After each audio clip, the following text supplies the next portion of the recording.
मैं आपका और सदन के सभी माननीय सदस्यों का हृदय से आभार व्यक्त करता हूं कि हमने इस महत्वपूर्ण अवसर पर एक सामूहिक चर्चा का रास्ता चुना है। जिस मंत्र ने, जिस जयघोष ने देश की आजादी के आंदोलन को ऊर्जा दी थी, प्रेरणा दी थी, त्याग और तपस्या का मार्ग दिखाया था, उस वंदे मातरम का पुण्य स्मरण करना इस सदन में हम सबका ये बहुत बड़ा सौभाग्य है। और हमारे लिए गर्व की बात है कि वंदे मातरम के 150 वर्ष निमित्त इस ऐतिहासिक अवसर के हम साक्षी बन रहे हैं।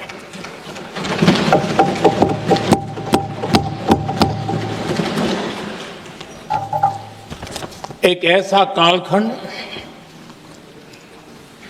जो हमारे सामने इतिहास की अनगिनत घटनाओं को अपने सामने लेकर के आता है। ये चर्चा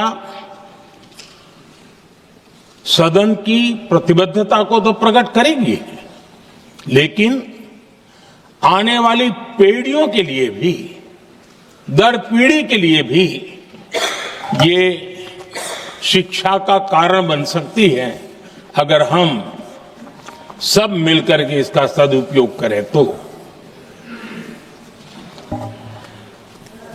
आदरणीय अध्यक्ष जी, एक ऐसा कालखंड है जब इतिहास के कई प्रेरक अध्याय फिर से हमारे सामने उजागर हुए हैं।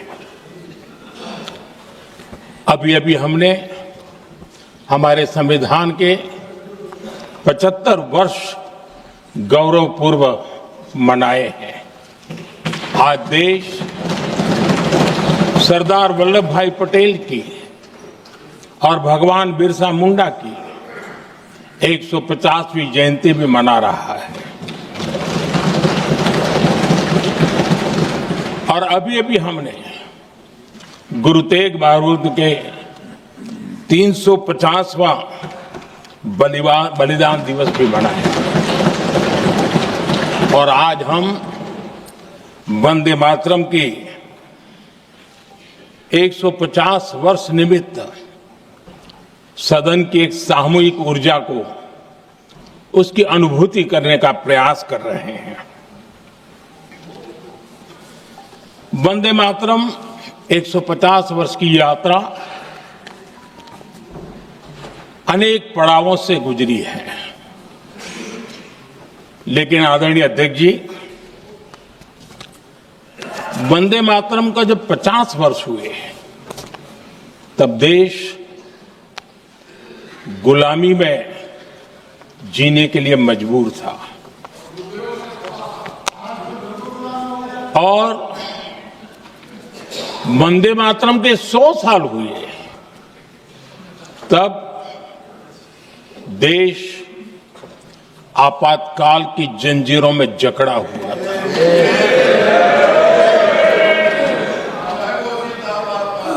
जब वंदे मातरम 100 साल के अत्यंत उत्तम पर्व था, तब भारत के संविधान का गला घोंट दिया गया था। जब वंदे मातरम 100 साल का हुआ, तब देशभक्ति के लिए जीने मरने वाले लोगों को जेल के सलाखों के पीछे बंद कर दिया गया था। जिस वंदे मातरम के गीत ने देश को आजादी की ऊर्जा दी थी, उसके जब 100 साल हुए तो दुर्भाग्य से एक काला कालखंड हमारे इतिहास में उजागर हो गया। हम लोकतंत्र के गिरोह में थे।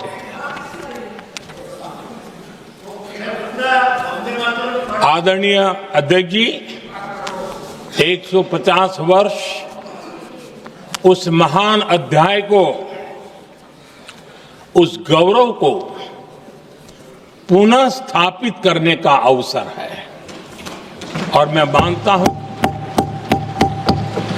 सदन ने भी और देश ने भी इस अवसर को जाने नहीं देना चाहिए। यही वंदे मातरम है जिसने 1947 में देश को आजादी दिलाई।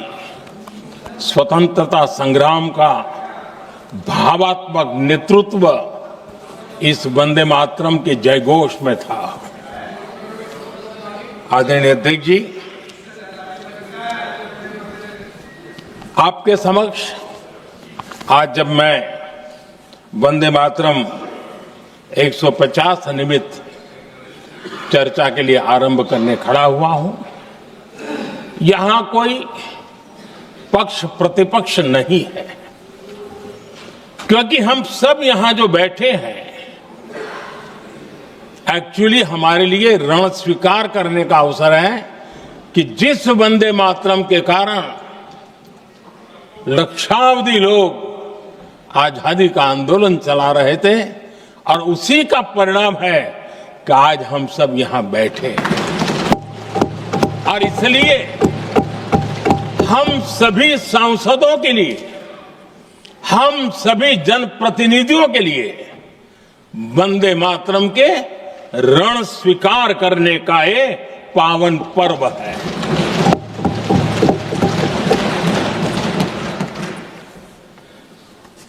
और इससे हम प्रेरणा लेकर के वंदे मातरम की जिस भावना ने देश की आजादी का जंग लड़ा,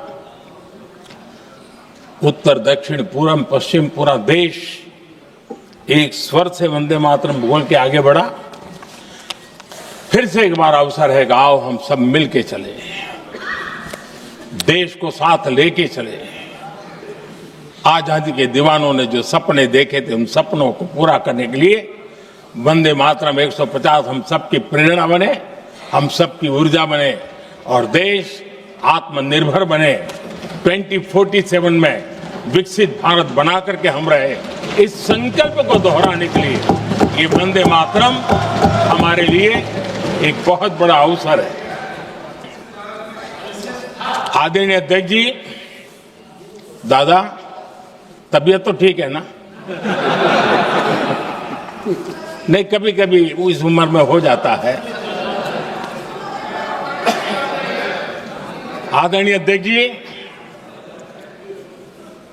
वंदे मातरम की इस यात्रा की शुरुआत बंकिम चंद्र जी ने 1875 में की थी और गीत ऐसे समय लिखा गया था जब 1857 के स्वातंत्र संग्राम के बाद अंग्रेज सल्तनत बौखलाई हुई थी, भारत पर भांति भांति के दबाव डाल रही थी, भांति भांति के जुल्म कर रही थी और भारत के लोगों को मजबूर किया जा रहा था अंग्रेजों के द्वारा। और उस समय उनका जो राष्ट्रीय गीत था, गॉड सेव द क्वीन, इसको भारत में घर घर पहुंचाने का एक षड्यंत्र चल रहा था। ऐसे समय बंकिम दा ने चुनौती दी और ईंट का जवाब पत्थर से दिया और उसमें से वंदे मातरम का जन्म हुआ।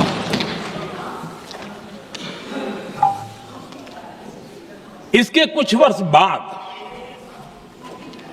1882 में जब उन्होंने आनंद मठ लिखा, आप